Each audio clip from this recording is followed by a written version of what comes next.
তালহা, অভিযানে এখন পর্যন্ত কোনো মাছ ধরার জেলেকে আটক করা হয়েছে কিনা জানাবেন।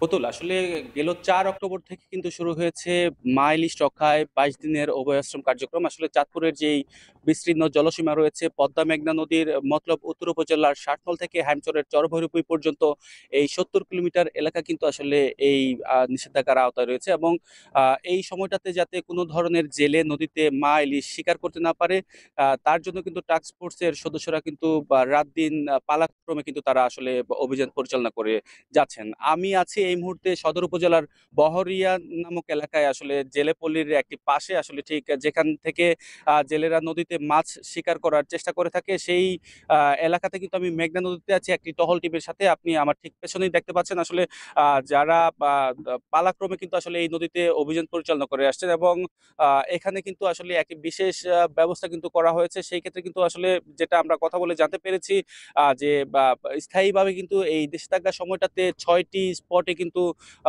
এই টাস্ক ফোর্সের ৬টি স্পিড বোট কিন্তু স্থায়ীভাবে কিন্তু রাখা হচ্ছে। যাতে করে কোনো জেলে কিন্তু নামার দুঃসাহস দেখাতে না পারে এবং তারপরেও কিন্তু দিনের বেলা কিছুটা শিথিল থাকলেও কিন্তু রাতের অন্ধকারে কিন্তু কর্মকর্তাদের চোখের আড়াল হয়ে অনেক জেলে কিন্তু নদীতে নামার চেষ্টা করে থাকে এবং সেই ক্ষেত্রে যারা নদীতে নেমে মাছ শিকার করার চেষ্টা করে থাকে তাদেরকে কিন্তু আটক করে কিন্তু আইনের আওতায় আনা হয়ে থাকে। আমি যদি আপনাকে একটু পরিসংখ্যান জানাই সেই ক্ষেত্রে আজকে গেল ২৪ ঘন্টায় কিন্তু বিভিন্ন জায়গায় অভিযান পরিচালনা হয়েছে। সেখানে কিন্তু ১৮ জন জেলেকে কিন্তু আটক করা হয়েছে এবং একই সাথে ৬৫ কেজি ইলিশ মাছ এবং ৩০,০০০ মিটার কিন্তু কারেন্ট জাল জব্দ করা হয়েছে।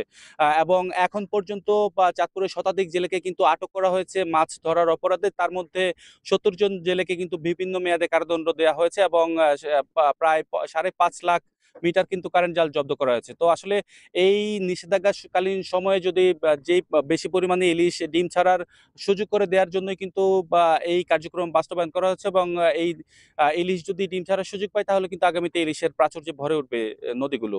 তো এই ছিল আমার চাঁদপুর থেকে মা ইলিশ রক্ষায় কার্যক্রমের সবশেষ। পদ্মা মেঘনা নদীতে ২২ দিনের মা ইলিশ রক্ষায় নিষেধাজ্ঞা কার্যক্রম সম্পর্কে জানাতে চাঁদপুর থেকে যুক্ত ছিলেন তালহা জুবায়ের।